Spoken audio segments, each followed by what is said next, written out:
Hello everyone. तो आज हम स्टार्ट करने जा रहे हैं केमिकल इक्वेशन के बारे में। इससे पहले की क्लास में हम लोगों ने पढ़ा था, यानी कि इसके पार्ट 1 में हमने केमिकल रिएक्शन के बारे में पढ़ा था। साथ में केमिकल रिएक्शन की क्या क्या करेक्टरिस्टिक्स होती हैं वो भी हमने उसमें स्टडी करा था। अगर आप लोगों ने वो लेक्चर नहीं देखा तो सबसे पहले जाकर उसे देखिए, उसके बाद केमिकल इक्वेशन के बारे में पढ़िएगा। तो चलिए स्टार्ट करते हैं। तो केमिकल इक्वेशन होता क्या है? तो देखिए, it is the symbolical representation of elements और a chemical formula of the reactant and product is known as chemical equation. यानी कि किसी भी केमिकल को, या हम ये कह सकते हैं कि किसी भी प्रोडक्ट को हम लोग जब सिंबल की फॉर्म में लिखते हैं तो उसको हम लोग बोलते हैं केमिकल इक्वेशन।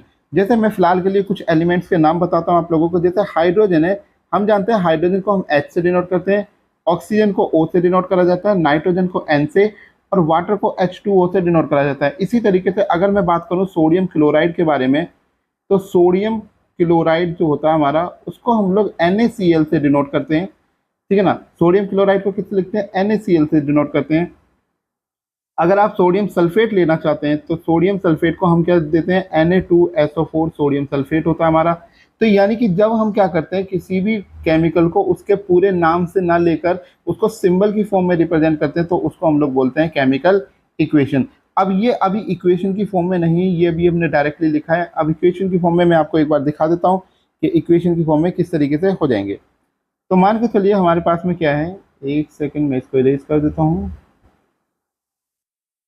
चलिए, तो हमारे पास में क्या, हमने एक इक्वेशन ली, मानिए हमारे पास में है कार्बन प्लस ऑक्सीजन। अब देखिए कार्बन को क्या है, ये कार्बन हमारा है एक एटम और ऑक्सीजन है हमारा मॉलिक्यूल। देखिए कैसे पता लगता है एटम है या मॉलिक्यूल है? तो याद रखिए, जिसके पास में एटम हमेशा सिंगल होता है, एटम हमेशा कैसा होता है?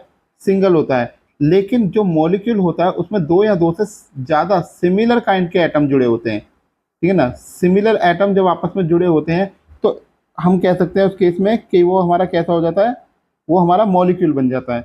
ठीक है ना। तो ध्यान रखेंगे मॉलिक्यूल और एटम में क्या फ़र्क होता है। ठीक है। चलिए, तो हमारे पास में जैसे ही हमने क्या देखा कि हमारा जो कार्बन है जब वो ऑक्सीजन की प्रेजेंस में जलना शुरू करता है तो हमें क्या देता है? कार्बन डाइऑक्साइड देता है।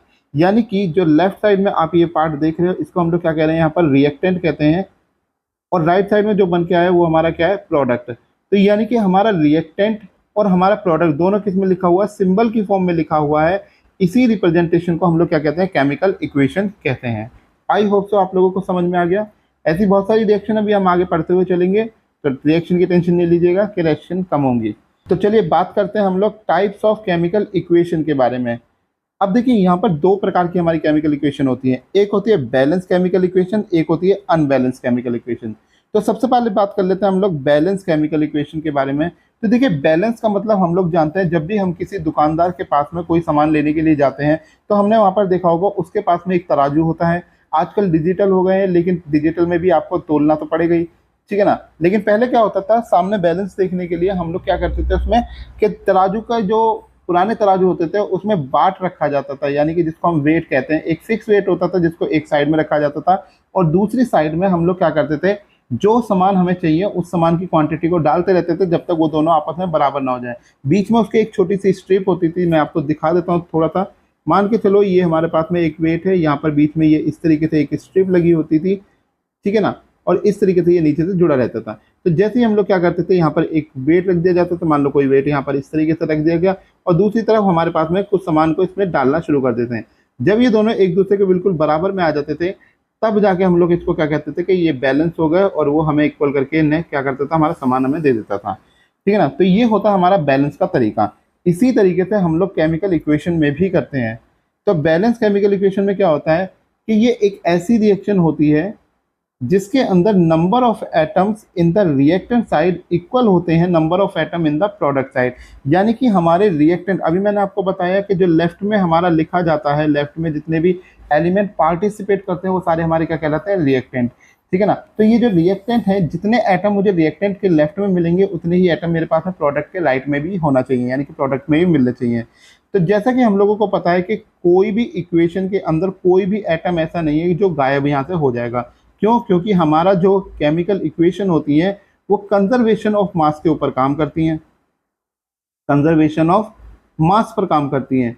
तो कंजर्वेशन ऑफ मास कहता है हमसे कि mass neither be created nor be destroyed, it only transfer from one body to another. ठीक है ना, कि मास कभी भी हमारा क्या है, खत्म नहीं हो सकता, ना ही कभी उत्पन्न होता है, ये सिर्फ एक बॉडी से दूसरी बॉडी में ट्रांसफर होता है, यानी कि एक फॉर्म से दूसरी फॉर्म में ट्रांसफर हो जाता है, लेकिन कभी भी ना ये खत्म होगा ना ही ये जनरेट होगा। क्लियर है आपकी?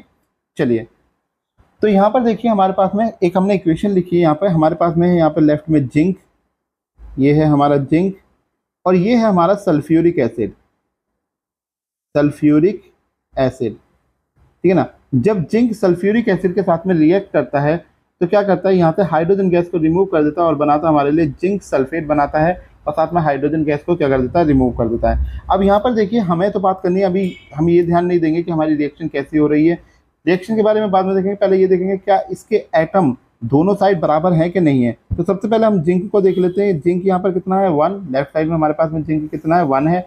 हाइड्रोजन कितने हैं लेफ्ट साइड में, हाइड्रोजन है हमारे पास में 2, हाइड्रोजन 2 मिले हैं। सल्फर हमारे पास में 1 है, और ऑक्सीजन जो हमें दिए गए हैं वो हमारे पास में है 4। सिमिलरली राइट साइड में अब हम आ जाते हैं, राइट साइड में हमारे पास में क्या हो जाएगा, जिंक हमें कितना मिल रहा है 1, हाइड्रोजन हमें कितने मिल रहे हैं 2, सल्फर 1, और ऑक्सीजन हमें मिल रहे हैं 4। तो क्रॉस चेक कर लेते हैं क्या सब कुछ बराबर है। तो देखिए यहाँ पर जिंक 1 है, यहाँ पर भी जिंक 1 है, सल्फर 1 है, सल्फर 1 है, हाइड्रोजन 2 है, हाइड्रोजन 2 है, ऑक्सीजन 4 है, ऑक्सीजन 4 है। मतलब हमारे लेफ्ट में जितने एटम हमें देखने के लिए मिल रहे थे उतने ही हमें राइट में भी देखने के लिए मिल रहे हैं। तो हम कह सकते हैं कि ये इक्वेशन हमारी कैसी है, बैलेंस इक्वेशन है। सिमिलरली एक एग्जांपल और है हमारे पास में कार्बन प्लस ऑक्सीजन का। कार्बन को जब ऑक्सीजन की प्रेजेंस में जलाया जाता है, यानी कि ऑक्सीजन यहाँ पे क्या हो रही है, एयर की बात हो रही है, जब कार्बन को एयर की प्रेजेंस में जलाया जाता है तो वो क्या प्रोड्यूस करता है, कार्बन डाइऑक्साइड प्रोड्यूस करता है।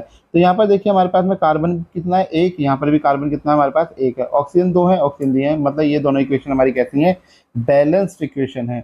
इसको हम क्या कहेंगे, यहाँ पर बैलेंस्ड इक्वेशन कहेंगे। ठीक है, आई होप तो आपको समझ में आ गया। अभी मैं कुछ इक्वेशन आपको दूंगा बैलेंस करने के लिए, यहाँ पर हम मिलकर बैलेंस करेंगे इसको। तो चलिए उसके बाद में हम बात करते हैं अनबैलेंस केमिकल इक्वेशन के लिए, तो थोड़ा सा वेट करिए बैलेंस करने के लिए। नेक्स्ट टॉपिक है हमारा अनबैलेंस केमिकल इक्वेशन, या इसको हम स्केलेटल केमिकल इक्वेशन भी कहते हैं। तो अनबैलेंस केमिकल इक्वेशन क्या होगी, तो जनरल सी बात है कि अगर हमने बैलेंस इक्वेशन के अंदर पढ़ा है कि number of atom in the reactant side equal है number of atom in the product side, अगर बैलेंस में ये दोनों बराबर है तो अनबैलेंस में हमारे कैसे हो जाएंगे, अनइक्वल हो जाएंगे, यानी कि बराबर नहीं होंगे। ठीक है, तो हमारे पास में क्या है, it is the reaction in which the number of atoms are not equal to the number of atom in the product side. यहाँ पर देखिए डेटा हो गया मिस, यानी कि number of atom in the reactant side are not equal to the number of atom in the product side. ठीक है, जब number of atom reactant side के प्रोडक्ट साइड के बराबर नहीं होते तो उसको हम बोलते हैं अनबैलेंस इक्वेशन। जैसे हमारे पास में फर्स्ट इक्वेशन है कि हमने मैग्नीशियम को, यानी कि मैग्नीशियम रिबन को किसकी प्रेजेंस में, ऑक्सीजन की प्रेजेंस में जलाया तो हमें मिला मैग्नीशियम ऑक्साइड, यानी कि मैग्नीशियम हमें लेफ्ट में कितने मिल रहे हैं, मैग्नीशियम 1 है और ऑक्सीजन हमारे पास में 2। लेकिन जब हम राइट साइड में आए तो राइट साइड में हमने देखा कि हमारे पास मैग्नीशियम भी 1 है और ऑक्सीजन भी हमारा कितना है, 1 ही है। तो यहाँ से हमें पता लगा कि भैया हमारी इक्वेशन कैसी हो रही है, अनबैलेंस हो रही है। किसकी वजह से, ऑक्सीजन की वजह से, क्योंकि यहाँ पर ऑक्सीजन हमारे रिएक्टेंट में 2 ऑक्सीजन है और हमारे पास में प्रोडक्ट में सिर्फ 1 ऑक्सीजन हमें देखने के लिए मिला है। दूसरा हम लोग यहाँ पर बात कर लेते हैं अपनी, जब हम हाइड्रोजन की रिएक्शन, आप इसे H2 भी कह सकते हैं, जब हम हाइड्रोजन की रिएक्शन ऑक्सीजन के साथ में कराते हैं तो हमें क्या मिलता है, वाटर मिलता है। हाइड्रोजन की रिएक्शन जब ऑक्सीजन के साथ कराई जाती है तो हमें क्या मिलता है, वाटर मिलता है। अब ये जो वाटर है यहाँ पर देखिए हाइड्रोजन हमें कितने मिल रहे हैं, हाइड्रोजन हमें मिले 2, ऑक्सीजन भी कितने मिले 2। यहाँ पर देखिए हाइड्रोजन तो 2 मिल गए लेकिन ऑक्सीजन हमें कितना मिल रहा है, सिर्फ 1। तो यहाँ पर भी हमारी इक्वेशन जो अनबैलेंस हुई वो किसकी वजह से हो गई, ऑक्सीजन की वजह से हो गई। ठीक है, आई होप तो आपको इतनी बात समझ में आ गई। चलिए अगली इक्वेशन देख लेते हैं। अगली इक्वेशन हमारे पास में क्या है, यहाँ पर हमने आयरन को, इसका एक नाम होता है फेरस, आप फेरस भी कह सकते हैं इसको, या आप इसको सिंपल भाषा में आयरन कह सकते हैं। ठीक है ना, तो आयरन को जब हमने वाटर के साथ रिएक्ट कराया तो हमें पता है कि जब भी आयरन वाटर के साथ रिएक्ट करता है तो एक ऑक्साइड की लेयर चढ़ा देता है, यानी कि जिसे आप जंग लगना भी कहते हो। तो हमें पता है कि पानी वानी की छींटें जब आयरन पे पड़ती रहती है तो वहाँ पर जंग लग जाती है और हाइड्रोजन गैस क्या होती है इसमें से रिमूव होती रहती है। पर हमारा मेन टारगेट अभी यहाँ पर ये नहीं है, हमारा मेन टारगेट है सिर्फ इसकी बैलेंसिंग को समझना। तो यहाँ पर देखिए जो Fe हमें दे रखा है वो 1 है हमारे पास, हाइड्रोजन के एटम हमारे पास 2 हैं और ऑक्सीजन का एटम हमारे पास 1 है। यहाँ पर देखते हैं हमारे पास में जो Fe है उसके एटम है 3, ऑक्सीजन के एटम हमें मिले 4 और हाइड्रोजन के एटम मिले हमें 2। सिर्फ एक हमारा हाइड्रोजन ही ऐसा है जो यहाँ पर बैलेंस होता हुआ हमें दिखाई दे रहा है। बाकी ना तो आयरन हमारा बैलेंस हुआ, ना ही हमारा ऑक्सीजन बैलेंस हुआ। यहाँ 3 है, यहाँ पर 1 आयरन है, यहाँ पर 4 ऑक्सीजन है, यहाँ पर 1 ऑक्सीजन है। ठीक है, तो ये है हमारा balance and unbalance chemical equation. ठीक है, अब जैसा कि मैंने प्रॉमिस किया था कि मैं आप लोगों को अभी कुछ बैलेंस केमिकल इक्वेशन सिखाएंगे, तो चलिए अब हम सीखते हैं अपनी बैलेंस इक्वेशन के बारे में। ठीक है ना, तो कुछ क्वेश्चन हमें यहाँ पे दे रखे हैं। हमसे कहता है कि balance the following chemical equation, हमें इस केमिकल इक्वेशन को बैलेंस करना है। तो बैलेंस करने के लिए हमारे पास में क्या है, पहले हम देखते हैं कि हमारा जो रिएक्टेंट साइड है, यानी कि हमारा फर्स्ट क्वेश्चन में जो रिएक्टेंट साइड है इसके अंदर कौन कौन से एटम कितने पाए जा रहे हैं, और फिर हम राइट साइड को देखेंगे और जो हमें कमी लगेगी फिर हम उसके हिसाब से उसे बैलेंस करेंगे। अब बैलेंस की कंडीशन याद रखना, या तो आप किसी नंबर को, या तो आप किसी भी नंबर को, जो भी नंबर आप लोगे, या तो उसमें डिवाइड इस्तेमाल करोगे या आप उसमें मल्टीप्लाई इस्तेमाल करोगे। ठीक है ना, कुछ एडिशन आप नहीं कर सकते, या तो डिवाइड करोगे या मल्टीप्लाई इस्तेमाल करेंगे। ठीक है, तो चलिए अब यहाँ पर देखिए, इसमें सबसे पहली चीज़ हम हाइड्रोजन चेक कर लेते हैं। तो देखिए 2 हाइड्रोजन तो मुझे यहाँ से मिले और 1 हाइड्रोजन यहाँ पे, तो टोटल मिलाकर 3 हाइड्रोजन है मेरे पास में। फिर अगली हम बात कर लेते हैं ऑक्सीजन के बारे में। तो ऑक्सीजन 3 मेरे पास यहाँ है और 2 मेरे पास में यहाँ पर है, टोटल मेरे पास में कितने हैं, 5 ऑक्सीजन है। अगली बात कर लेते हैं हम यहाँ पे, हाइड्रोजन हो गया, ऑक्सीजन हो गया। नाइट्रोजन की बात कर लेते हैं तो नाइट्रोजन केवल 1 है। और कैल्शियम की हमने यहाँ पे बात करी तो कैल्शियम हमें देखने के लिए मिले यहाँ पर ओनली 1। तो यानी कि हमारे पास में ये आ गए हमारे पास क्या, हमारे रिएक्टेंट साइड के सारे एटम। अब हम बात कर लेते हैं अपने प्रोडक्ट साइड के। तो प्रोडक्ट साइड में हमें जो कैल्शियम मिल रहा है वो 1 है, नाइट्रोजन जो मिले हैं वो मिले 2, ऑक्सीजन जो हमें मिल रहा है वो मिल रहे हैं 6, यानी कि ये 3 जाके इससे मल्टीप्लाई करेगा तो 3 दूनी 6। ठीक है ना, और प्लस में ये 1 ऑक्सीजन और है हमारे पास में, तो टोटल मिलाकर होगा 7 ऑक्सीजन। और यहाँ पर देखेंगे हाइड्रोजन हमें कितने मिल रहे हैं, 2 मिल रहे हैं, तो हाइड्रोजन 2। यानी कि अभी तक हमारे पास में अगर हम बैलेंस की बात करें तो सिर्फ एक हमारा कैल्शियम हमें बैलेंस होता हुआ दिख रहा है, इसके अलावा हमारा कुछ भी बैलेंस नहीं है। लेकिन हमें तो सबको बैलेंस करना है। तो कैल्शियम तो ऑलरेडी बैलेंस है, तो बैलेंस हम किसको करें यहाँ पर, तो हम लोगों को बैलेंस इसके बाद में। अब आप बैलेंस करने का तरीका सीख लीजिएगा, आपको बैलेंस करना कहते हैं, मैं आप लोगों को समझा देता हूँ। तो सबसे पहले ये देखिए कि इन सब के अंदर ये जितने भी मैंने ये 4 लिखे, कैल्शियम, ऑक्सीजन, नाइट्रोजन, हाइड्रोजन, किसका एटॉमिक नंबर सबसे ज़्यादा है। तो सबसे ज़्यादा एटॉमिक नंबर जो होता है कैल्शियम का होता है, वो 20 के लगभग होता है हमारा। ठीक है ना, उसके बाद में उससे कम होता है हमारा नाइट्रोजन का जो कि 7 होता है, सॉरी, उसके बाद होता है हमारा ऑक्सीजन जो कि 8 होता है। ऑक्सीजन के बाद में नाइट्रोजन आता है और नाइट्रोजन के बाद में हाइड्रोजन आता है। मतलब हमारे पास में जिसका एटॉमिक नंबर सबसे बड़ा हो पहले आप उसे ही बैलेंस कर लीजिए। तो कैल्शियम तो हमारा ऑलरेडी बैलेंस है, यहाँ पर भी 1 है, यहाँ पर भी 1 है। हमें बैलेंस किसको करना है यहाँ पर, अगला अगला है हमारा ऑक्सीजन। अब ऑक्सीजन हम यहाँ पे देख रहे हैं, यहाँ पे मिल रहा है 3 दूनी 6 और यहाँ पर मिल रहा है हमें 1। ठीक है ना, और यहाँ पर हमें कितना मिल रहा है, यहाँ पर हमें 2 मिल रहे हैं और साथ में 3 यहाँ पे मिल रहे हैं, तो टोटल मिल रहे हैं 5। तो मुझे तो इसे बैलेंस करना है, यानी कि अगर मैं यहाँ पे क्या करूँ, 2 से कर दूँ मल्टीप्लाई। अगर मैं 2 से मल्टीप्लाई करता हूँ और यहाँ पे भी मैं अपना 2 से मल्टीप्लाई कर देता हूँ, तो आप देखिए मेरे पास में 3 और 2 6 और 6 और 2 8, 8 ऑक्सीजन मुझे यहाँ पर मिल रहे हैं। ऑक्सीजन अब मेरे पास में कितने हो गए, ऐड करने के बाद में ऑक्सीजन मुझे मिल गए यहाँ पर, मैंने क्या करा, ऐड करा, टोटल आ गए 8 राइट साइड में।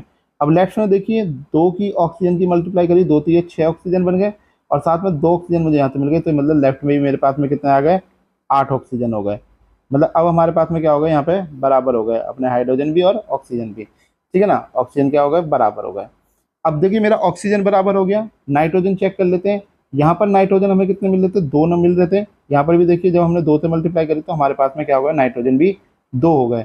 मतलब हमारा नाइट्रोजन भी, यानी कि अब हमारा ऑक्सीजन भी बैलेंस हो चुका है, नाइट्रोजन भी बैलेंस हो गया। अब बचा हमारा हाइड्रोजन।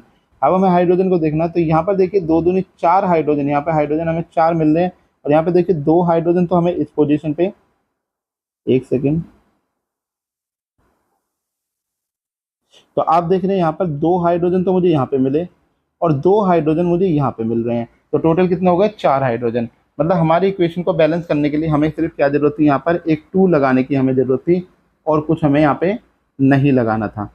ठीक है ना, यानी कि जैसे मैंने यहाँ पर क्या करा, 2 लगाया, तो 2 लगाते के साथ ही हमारी क्या हो गई, इक्वेशन यहाँ पे बैलेंस हो गई। ठीक है, इसी तरीके से अगले क्वेश्चन को देख लेते हैं। अगले पार्ट में देखिए हमारे पास में, वीडियो को पॉज करके आप पहले खुद से ट्राई करिए, फिर उसके बाद में वीडियो का सॉल्यूशन देख लीजिएगा। ठीक है ना, तो यहाँ पर सोडियम हमें कितना दे रखा है, 1 है।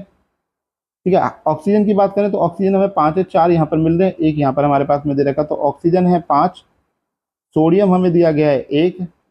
उसके बाद में अगर बात करें हाइड्रोजन, हाइड्रोजन है हमारे पास 3, हाइड्रोजन 3 दिए गए हैं। और उसके बाद में नेक्स्ट हमारे पास सल्फर है जो कि 1 दिया गया है। सल्फर हमें कितना दिया गया है? 1 दिया गया है।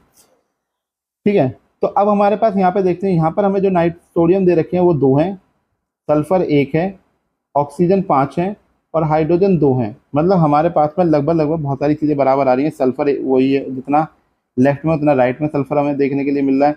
ऑक्सीजन भी इक्वल देखने के लिए मिल रहा है हमें। सोडियम और हाइड्रोजन में बस कमी आई है, तो उसको जरा बैलेंस कर लेते हैं। तो सोडियम यहाँ पर 2 है, तो हम यहाँ पे क्या लगा देते हैं? अपना 2 लगा देते हैं। तो सोडियम अब हमारे पास कितने होगा? सोडियम बराबर होगा हमारे पास में, सोडियम यहाँ पे था, सोडियम यहाँ पे हमने बराबर कर दिए। अब हमारे पास में देखते हैं सोडियम के बढ़ाने से यहाँ पे अब क्या क्या चेंज आ रहे हैं हमारे पास में। तो सोडियम तो हमारा बैलेंस हो गया। अब यहाँ पे ऑक्सीजन कितने होगा? 2 और 4 6 ऑक्सीजन हमें यहाँ पे देखने के लिए मिल रहे हैं। और हाइड्रोजन जो हमें देखने के लिए मिल रहे हैं वो मिल रहे हैं 2 और 2 4। तो 4 ऑक्सीजन तो हमारे पास ऑलरेडी यहाँ पर है, एक यहाँ पर है, 5 एक की कमी है, तो यहाँ पे क्या लगा देंगे? 2 लगा देंगे। जैसे ही 2 लगाएंगे तो हमें 4 तो हाइड्रोजन मिल जाएंगे और हमारे पास में 2 हमारे क्या मिल जाएंगे यहाँ पे? ऑक्सीजन। तो 2 और 4 6 ऑक्सीजन हमें यहाँ पर देखने के लिए मिल गए। और सल्फर हमारे पास यहाँ भी 1 था और यहाँ पे भी सल्फर हमारा कहता है 1 है, तो ये भी हमारी क्या हो गई? बैलेंस हो गई। अगले में आ जाएंगे तो सोडियम क्लोराइड के अंदर यहाँ पे देखिए सोडियम हमें कितने मिल रहे हैं? 1 मिल रहा है। सोडियम कितना मिल रहा है हमें यहाँ पर? सोडियम है हमारे पास में 1। क्लोरीन भी कितना है? 1 है। सिल्वर भी कितना है? वो भी 1 है। उसके बाद में जो नाइट्रोजन है हमारे पास में वो हमारे पास में वो भी 1 है। ऑक्सीजन हमारे पास 3 दिख रहे हैं, सिर्फ एक ऑक्सीजन ही दिख रहे हैं, बाकी सब तो 1 1 दिख रहे हैं। यहाँ पर देखिए सोडियम क्लोराइड ये तो पहले से ही बैलेंस है, ठीक है ना। अब Na हमारे पास में यहाँ पे सोडियम दे रखा है, सोडियम अभी भी 1 है, यहाँ पर भी 1 है। नाइट्रोजन 1 है, ऑक्सीजन 3 है। तो देखिए ये इक्वेशन तो पहले से ही बैलेंस्ड इक्वेशन है, इसमें हमें ना कुछ छेड़ना है, ना कुछ घटाना है, ना कुछ जोड़ना है, कुछ नहीं हमें इस इक्वेशन में करना है। ये इक्वेशन पहले से ही क्या है? बैलेंस्ड इक्वेशन है, ठीक है। चलिए अब बात कर लेते हैं इसकी लास्ट की। ये लास्ट इक्वेशन है हमारी आज के लेक्चर की भी और बैलेंस इक्वेशन की भी। इसके बाद आगे के क्वेश्चन अगले बार करेंगे, ठीक है ना। तो बैरियम क्लोराइड को देख लीजिए, यहाँ पे बैरियम जो हमें दे रखा है, बैरियम कितने दे रखा है? 1 है हमारे पास में। क्लोरीन की मात्रा हमें 2 दे रखी है। हाइड्रोजन जो है वो भी हमारे पास 2 है। सल्फर 1 है और हमारे पास में ऑक्सीजन कितने दिए गए हैं? 4। राइट साइड में देख लेते हैं, यहाँ पर बैरियम कितने हैं हमारे पास में? 1 है। सल्फर 1 है, ऑक्सीजन 4 दिए गए हैं, हाइड्रोजन 1 और क्लोरीन भी 1 दे रखा है। लेकिन यहाँ पर देखिए, यहाँ पर हाइड्रोजन 2 है और क्लोरीन भी कितने हैं? 2 है।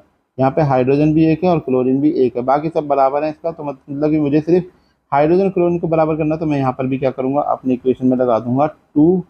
तो जब मैं 2 से मल्टीप्लाई कर दूंगा तो ये मुझे क्या मिल जाएगा? 2HCl और मेरी इक्वेशन क्या हो जाएगी? बैलेंस्ड हो जाएगी, ठीक है ना। तो अब मेरी सारी इक्वेशन क्या हो चुकी हैं? ये बैलेंस्ड हो चुकी हैं। तो इस तरीके से हम इक्वेशन को क्या करते हैं? बैलेंस्ड करते हैं, ठीक है। आई होप तो आप लोगों को समझ में आया होगा कि किसी भी इक्वेशन को कैसे बैलेंस कराया जाता है। तो अपना आज का लेक्चर हम लोग करते हैं यहीं पे खत्म। आज हमने पढ़ा यहाँ पर टाइप्स ऑफ इक्वेशन के बारे में कि कौन कौन से टाइप के हमारी इक्वेशन है। कुछ हमने बैलेंसिंग के कॉन्सेप्ट सीखे कि बैलेंसिंग के कॉन्सेप्ट क्या क्या हैं, ठीक है। तो यहीं पे हम अपनी वीडियो को ख़त्म करते हैं। एक और मेन बात कि अगर आप लोग चाहते हैं हम लोगों से पढ़ना ऑफलाइन के अंदर, तो आप लोग क्या कर सकते हैं? मेरा व्हाट्सएप नंबर इस वीडियो के लास्ट में हर बार मैं डालता हूं। आप किसी भी वीडियो को देखेंगे सबके लास्ट में आपको मेरा व्हाट्सएप नंबर देखने के लिए मिलेगा। तो आप उस व्हाट्सएप नंबर पर मुझे मैसेज या कॉल भी अगर आप करना चाहते हैं तो कर सकते हैं। लेकिन कॉल का एक फिक्स समय है, आप उसी समय के अंतराल में करेंगे तो आपको कॉल अटेंड हो जाएगी। अगर आप उससे आगे पीछे करेंगे तो कॉल अटेंड नहीं हो पाएगी। तो सुबह 10 बजे से लेके अगर आप 3 बजे तक मुझे कॉल करेंगे तो आपकी कॉल अटेंड हो जाएगी, ठीक है। तो आप इस बीच में मुझे कॉल कर सकते हैं। साथ में व्हाट्सएप पे आप मैसेज डाल देंगे तो आप उसके सारे भी हमसे मिल सकते हैं और साथ के साथ हमारे क्या ऑफलाइन कोचिंग में एडमिशन भी ले सकते हैं। तो चलिए मिलते हैं फिर आपसे अगली वीडियो के अंदर, इसके पार्ट 3 के अंदर, जिसके अंदर हम पढ़ेंगे टाइप्स ऑफ केमिकल रिएक्शंस के बारे में। जितनी भी केमिकल रिएक्शन होते हैं उनको एक एक करके डिटेल वाइज पढ़ेंगे, कैसे कैसे होती है, क्या क्या एक्सेप्शन केस होते हैं, हर चीज़ को पढ़ेंगे। तब तक के लिए लेते हैं आपसे अलविदा, मिलते हैं आपसे अगली वीडियो के अंदर। शुभ रात्रि एंड गुड बाय।